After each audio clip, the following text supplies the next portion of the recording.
একজন ভাই প্রশ্ন করেছেন, রাত্রে ঝাড়ু দিলে কি হয়? রাত্রে ঝাড়ু দিলে অমঙ্গল হয় আমার মা বলেছেন।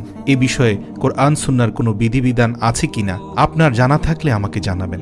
আলহামদুলিল্লাহ প্রিয় ভাই, আমিও এমনটি শুনেছি মুরব্বীদের থেকে, রাতে ঝাড়ু দিলে অমঙ্গল হয়, দরিদ্রতার শিকার হতে হয়, অভাব ঘরে এসে বসে, এমনটাই শোনা যায় বিভিন্ন সময় অনেক মুরব্বীদের কাছ থেকে। তাই আজকে আলোচনা করব, রাত্রে ঝাড়ু দিলে কি সত্যি অমঙ্গল হয় নাকি এটি একটি কুসংস্কার।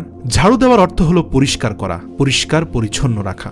সত্যি কথা বলতে পরিষ্কারের একটি গুরুত্ব রয়েছে। পরিষ্কার পরিচ্ছন্নতা ঈমানের অঙ্গ। আজ থেকে প্রায় 1450 বছর আগে মানবতার মুক্তির দূত মহানবী সাল্লাল্লাহু আলাইহি ওয়াসাল্লাম বলে গেছেন, আন-নাযাফাতু মিনাল ঈমান, পরিষ্কার পরিচ্ছন্নতা ঈমানের অঙ্গ। তিনি আরো বলেন, আন্না মিন সাওবিল ঈমান ইমাতাতুল আযা আনিত তাওরি, রাস্তা থেকে কষ্টদায়ক বস্তু সরিয়ে ফেলা ঈমানের শাখা প্রশাখার মধ্যে একটি। অর্থাৎ পরিষ্কার পরিচ্ছন্নতা ঈমানের একটি গুরুত্বপূর্ণ বৈশিষ্ট্য। আর রাতে ঝাড়ু দিলে বরকত চলে যায়, দারিদ্রতার শিকার হতে হয়, এ ধারণাটি ওই যে ব্যাঙ ডাকলে বৃষ্টি আসে, মোরগ ডাকলে ভোর হয়, দোকানের প্রথম কাস্টমার ফেরাতে নেই, ডান হাত চুলকালে টাকা আসে, এরকমই একটি কুসংস্কার মাত্র। ঝাড়ু দেওয়া বা ঘর পরিষ্কার রাখার ক্ষেত্রে কোনো নিষেধাজ্ঞা নেই, বরং যতবার ঘর ঝাড়ু দিবেন ততবারে হাদিসের একটি আমলের পাবন্দি করার কারণে আপনার আমল নামায় নেকি হতে থাকবে। সুবহানাল্লাহ।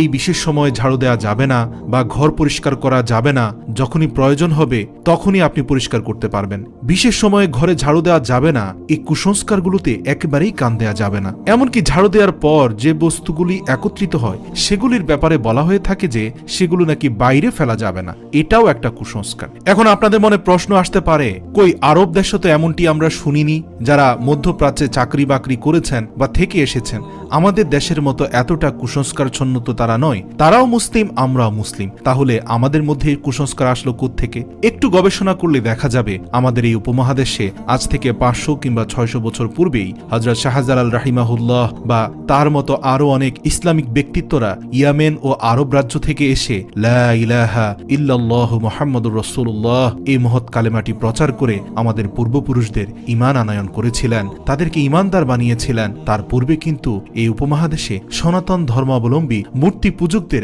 আধিক্য বেশি ছিল এবং তৎকালীন সময়ে মূর্তি পূজার মতো ভ্রান্ত ধর্মের অনুসরণ করে অনেকে বিভিন্ন রকম কুসংস্কারাচ্ছন্ন হয়ে গিয়েছেন।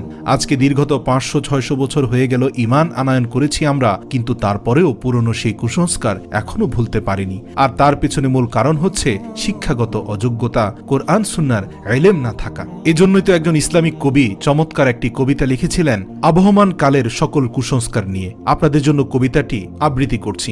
ব্যাঙ ডাকলে বৃষ্টি আসে, মোরগ ডাকলে ভোর, কুকুর ডাকলে লেজ গুটিয়ে ছিটকে পালায় চোর, পেঁচা ডাকলে অশুভ হয়, শকুন ডাকলে মরণ, হঠাৎ কোনো বিপদ নাকি কাকের ডাকের কারণ, পাখি ডাকলে কুসুম আসে মিষ্টি হাতে নিয়ে, বৃষ্টির মাঝে রোদ হাসিলে শিয়াল মামার বিয়ে, সত্য মিথ্যা যাচাই করি টিকটিকির ঠিক ডাকে, বউ পাগল হয় সেই ছেলেটি ঘাম থাকে যার নাকে, হঠাৎ করে চোখ কাঁপিলে দুঃখ আসে বটে, বসা নাকি যাবে না তার ঘরেরই চৌকাটে, যাত্রা নাকি অশুভ হয় দেখলে কলস পথে, গাদার গাদা টাকা আসে চুলকালে ডান হাতে, ভাঙ্গা আয়নায় মুখ দেখিলে মুরব্বীদের মানা, কুসংস্কারে আমরা আজও চোখ থাকিতেও কানা। আসলেই সত্যি, আমরা সবাই এই সকল কুসংস্কারের যারা অনুসরণ এখনো করছি তারা সকলেই কিন্তু চোখ থাকার পরেও কানা হয়ে আছি। আল্লাহ রাব্বুল আলামিন আমাদেরকে সুন্নাহ বিরোধী, ঈমান বিরোধী এ সকল কুসংস্কারের হাত থেকে রক্ষা করুক।